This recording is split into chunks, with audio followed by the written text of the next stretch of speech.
अब जब से कि नेतृत्व बदला है हमारी पार्टी में, हम सबको गुलाम बना दिया है। कहते हैं कि आपका हक नहीं बनता कुछ भी कहने का, सिवाय जो मैं कहता हूँ हाँ। उसको मैं आप दोहराएं। अब ऐसे कांग्रेस बलहीन रहेगी।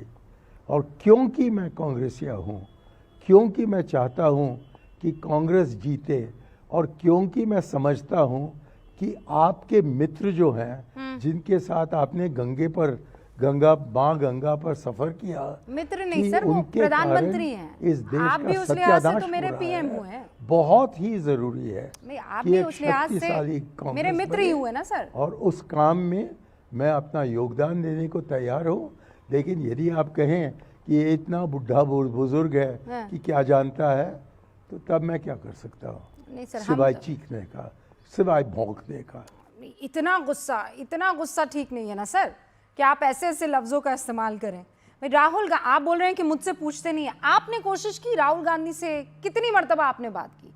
लोग कहते हैं कि राहुल गांधी नए आइडियाज को सुनते हैं, आप जाइए उनसे बात कीजिए। आप राहुल गांधी से बात कर लीजिए ना, मिले कब आप उनसे आखिरी बार?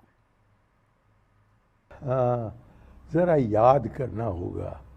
शायद मैं उनको देखा, लेकिन ये मैं नहीं कह सकता कि मैंने बात की।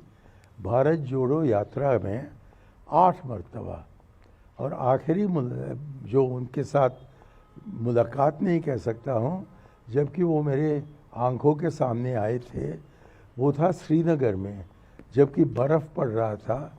और मैं सोच रहा था कि अब 4000 किलोमीटर के बाद ये आदमी बन गया है। लेकिन मुलाकात उनसे शायद, जहाँ तक कि मुझे याद है, 2022 में हुई। अब आज तो हम 2026 में हैं। और उसके पहले जब सोनिया जी ने मुझको बुलाया, सन 2004 की बात है मेरे ख्याल में, हाँ। और मैंने उनसे कहा कि 10 साल हो गए हैं कि मैं इस कमरे में नहीं आया हूँ। उन्होंने बस हाँ कहा, उनको पता था। अब जब आखिरी बार जबकि मुझको बोलने की इजाज़त मिली है एक कांग्रेस प्लेटफॉर्म पर, वो था सन 2004 में। आज क्या तारीख है? 2026। मैं नहीं जानता हूँ कितने नौजवान हो आप, लेकिन कोई भी लड़का लड़की इस देश का, हाँ। जो कि आज वोट डालता है, उसके जन्म के पहले मैंने कांग्रेस के प्लेटफॉर्म पर खड़ा हुआ। अब ऐसा अपमान करने के बाद तब भी मैं कांग्रेस में हूँ। बहुत अपमान हुआ है, लेकिन मैं तो जिगरी दोस्त हूँ कांग्रेस का। और मैं समझता हूँ कि जब तक कि गांधी जी, पंडित जी, राजीव जी की बात सुनी नहीं जाती है, तब तक कांग्रेस का पुनर्जीवन करना बिल्कुल असंभव है। आपने शायद देखा होगा कि मैंने इंदिरा जी का नाम नहीं लिया। हाँ। ये क्योंकि इमरजेंसी उन्होंने चलाया और उससे मैं मतभेद रखता हूँ। ओके। लेकिन मैंने भी ये भी कहा है कि पहला जो बीजेपी का प्रधानमंत्री बना वो थे पीवी नरसिम्हा राव। तो इसलिए मैं एक असली कांग्रेसिया है। लेकिन जो यमा हैं वो सही टाइम पर मुझे लेने के लिए नहीं आए। तो मैं वो बुज़ुर्ग हूँ जो बिल्कुल भूत में रहता हूँ और आज के दिन के बारे में कुछ नहीं जानता हूँ। नहीं, अल्लाह आपको लंबी उम्र दे अय्यर साहब। आप ऐसा क्यों बार बार सोच रहे हैं कि आप बुज़ुर्ग हो गए हैं और आपको बस सब यम आए लेने और आप चले जाएं? आप दरअसल जो दिक्कतें खड़ी हो रही है वो आपकी तीखी बयानबाजी की वजह से खड़ी हो जाती है ना, इसीलिए कांग्रेस आपसे दूरी कर चुकी है। 2017 में प्रधानमंत्री मोदी के लिए आप ही ने कुछ शब्दों का इस्तेमाल किया था ना, नीच जैसे शब्दों का इस्तेमाल। कांग्रेस को इससे दिक्कत हो जाती है और इसीलिए आपसे दूरी बना ली कांग्रेस ने। बहुत खूब। महात्मा गांधी ने मुझे सिखाया कि हर वक्त पर आप सत्य बोलें और सत्य का रूप होगा वो जो कि आपके मन में आता है। अरे पर सर, नीच थोड़ी कह देंगे आप। अब आप मुझे कह रहे हैं कि बार बार मैं व्यक्तिगत मोदी पर छलांग बढ़ाता हूँ। हाँ। मैं यदि आपके पास टाइम हो तो मैं सत्य बताऊंगा। ऑल योर्स सर, स्टेज जो इज ऑल योर्स। कहा जाता है कि मैंने कहा कि एक चाय वाला प्रधानमंत्री नहीं बन सकता है। यदि आप उस प्रोग्राम को देखें जो कि आज तक यूट्यूब पर है, जहां की मुझसे इंटरव्यू किया गया था ANI की तरफ से, तो यदि पूरा प्रोग्राम है तो आप देखेंगे कि उसमें मैं कहता हूं कि जो व्यक्ति ये नहीं जानता है कि सिकंदर कभी पाटलिपुत्र नहीं आए, और ये नहीं जानते हैं कि नालंदा तो हिंदुस्तान में है लेकिन तक्षशिला वो पाकिस्तान में है, वो कैसे नेहरू जी के जगह प्रधानमंत्री बन सकते हैं। पर वो बने ना सर। इसलिए मैंने कहा बड़ी जोरी से, ये मोदी कभी नहीं कभी नहीं कभी नहीं प्रधानमंत्री बनेंगे। और वो मणिशंकर अय्यर जी वो कहने के 3 बाद बार प्रधानमंत्री मैंने बन भी कहा गए।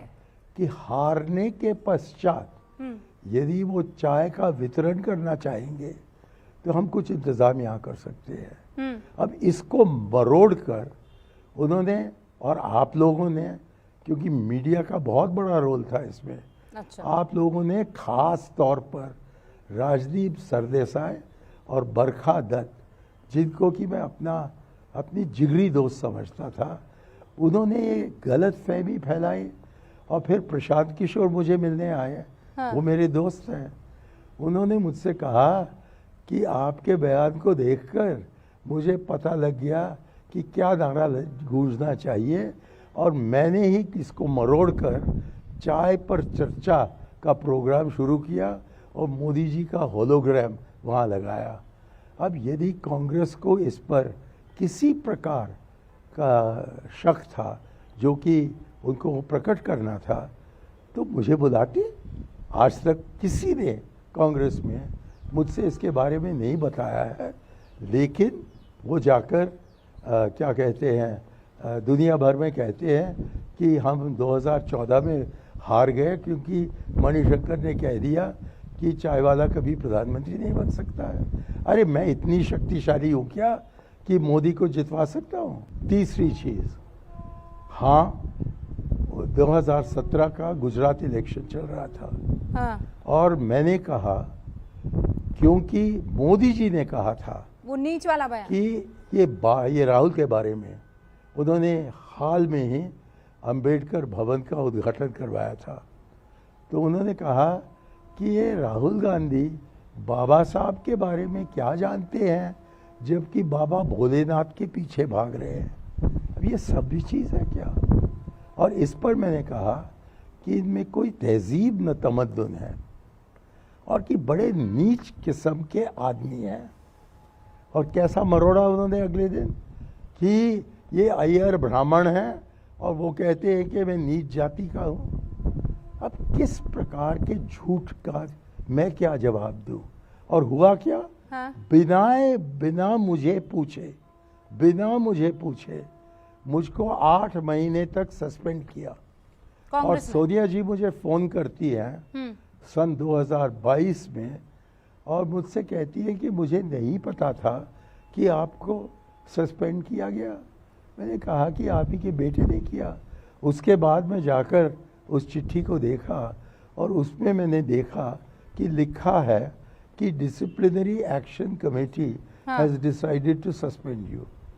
तो शायद राहुल का कोई हाथ न हो वहाँ और कि सोनिया जी का कोई हाथ न हो वहाँ, लेकिन जब एक एक से जाकर मैं मिला, पहले तो सुशील कुमार शिंदे, उन्होंने मुझसे कहा कि खुदा के वास्ते आप ऑफिस ना आए, हाँ। मेरे पास एक चाबी है राजीव भवन में, मतलब जवाहर भवन में, और उस दरवाजे को अंधेरा होने के पश्चात आप पहुंचिए। और दरवाजे को खोलकर वो मुझे ऊपर ले गए और बताया क्या कि जो शो कॉज नोटिस आपको मिली है, हाँ। उसका जवाब आप तब तक नहीं दें जब तक कि राहुल जी हमें बताते हैं कि आपको क्या लिखना है। फिर मैं गया अच्छा। मोतीलाल वोरा के यहाँ, उन्होंने कहा यही चीज़ कि जब तक कि हम राहुल जी से राय मशवरा करके आपको न बताते हैं हाँ। कि क्या जवाब देना चाहिए, आप कुछ मत लिख कर दीजिए। और फिर मैं गया AK एंटनी के पास, अंग्रेज़ी में उन्होंने यही कहा। तो जब मैं गोवा होकर वापस आया हाँ तो तब मैंने तीनों से संपर्क की, और फिर एंटनी साहब नाराज़ हो गए मार्च महीने तक, और उन्होंने मुझसे कहा कि आप दोबारा मुझे फ़ोन न कीजिए, आपको यदि बुलाना हो तो तब राहुल जी बुलाएंगे। अब ये है परिस्थिति कांग्रेस में।